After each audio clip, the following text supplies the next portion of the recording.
descobriu a árvore genealógica. Então, é interessante como isso se dá, velho. E eu queria, Matheus, te perguntar, cara, aqui também, como, cara, pra você contar, compartilhar um pouco da sua jornada empreendedora aqui, como é que foi isso, cara, e essa transição da medicina pro empreendedorismo, especialmente, velho. Tá.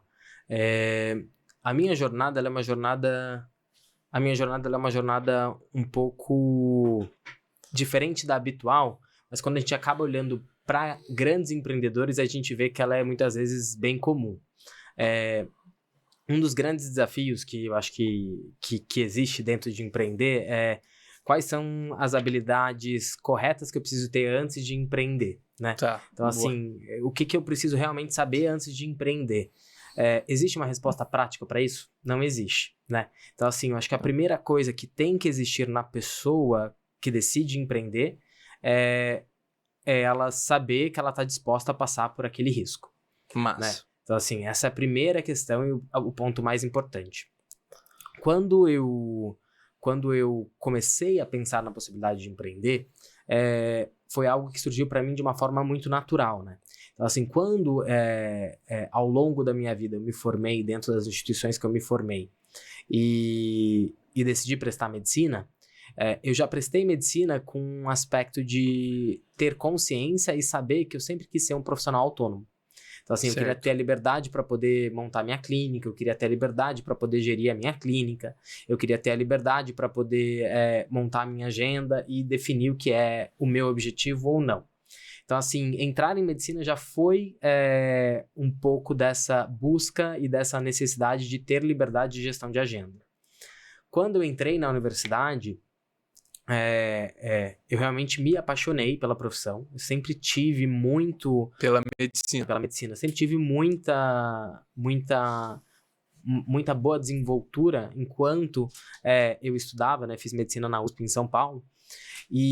Mas eu sempre tive um olhar do onde está a oportunidade, né? Legal. Então, assim, o que existe aqui que vai fazer eu chegar no espaço que eu quero chegar. Legal. E como eu vou usar essa jornada para fazer isso. E aí, durante a universidade, eu fiz parte da graduação, né, na Harvard Medical School. Então, eu fui para um intercâmbio na Harvard Medical School. Animal, hein, velho? Animal. Foi sensacional. Muito legal. Inclusive com o apoio da Fundação Estudar. Legal. Fui para Harvard. E aí, quando eu estava lá, eu falei, eu vou fazer a minha residência médica nos Estados Unidos. E aí, eu falei, vou tirar minha cidadania italiana para poder fazer minha residência médica. Na época, eu não sabia que eu tinha direito a ter a cidadania. Você não sabia, não tinha um familiar? Não era algo óbvio, né? A informação não era bem disseminada. Sim. Então, assim, eu acabei pesquisando, descobri o meu direito a ter cidadania. Eu contratei, na época, um escritório para poder fazer meu processo. Tive problemas com o meu processo, que travou. E aí foi quando eu falei, olha, eu vou começar a dar uma olhada para ver o que eu consigo fazer para resolver o meu problema. Certo. E aí, quando eu fiz isso, eu acabei montando uma estrutura básica que foi meio que um roadmap, né? Um passo a passo de como fazer. E aí, grande parte dos meus professores na universidade, médicos que eram do hospital, médicos lá que eram... fora ou aqui? Aqui, na USP. e amigos meus daqui, inclusive, gente, tem 2 clientes que da época eram lá de fora também, porque Estados Unidos tem uma colonização italiana muito forte. Eles acabaram me procurando e falando, Matheus, você como que você fez? Aham. E aí eu sempre acabava dando o caminho das pedras, só que o processo é tão longo, né, muitas vezes, que, sei lá, de 10 pessoas que eu passava, 7 desistiam no meio do caminho. Então, assim, ou não achavam um documento, ou não tinham habilidade para falar em italiano ou em inglês. Entendi. Ou não tinha paciência. Ou não tinha paciência, ou não tinha tempo, entende? Sim, total. Então, assim, toda essa jornada foi uma jornada que foi importante.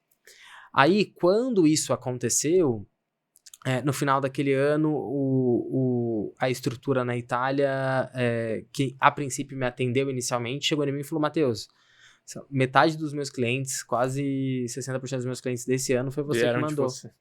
E assim, eu nunca tive a intenção de monetizar esse tipo de relação. Só que aí foi quando eu entendi que, na verdade, grande parte das pessoas que ainda desistiam é porque não tinham uma estrutura no Brasil que conseguisse dar suporte para elas.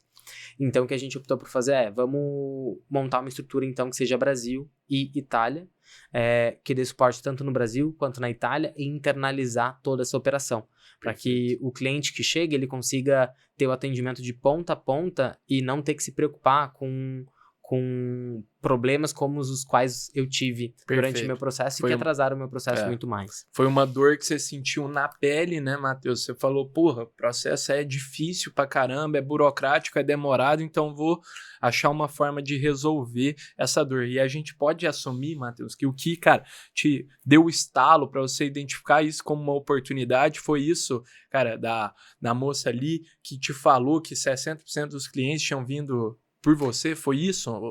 Sim, eu acredito que, na verdade, ver demanda, né? A então, demanda, assim, tá. ver que eu tinha uma solução e existia uma demanda pelo produto, eu acho que foi o que fez eu falar, vale a pena investir aqui. Certo. Tem uma frase, né, que é do Y Combinator, do Programa de Aceleração de Startups de São Francisco, Boa. que ele fala assim, make something people want. Então, assim, faça algo que as pessoas querem. Porque uma vez que você tem um produto que as pessoas realmente querem consumir, fica muito mais fácil de escalar, fica muito mais fácil de vender e fica muito mais prazeroso fazer todo o processo. Sim. Então, foi muito isso que aconteceu na minha jornada. Legal. Né? Então, eu vi que existiam pessoas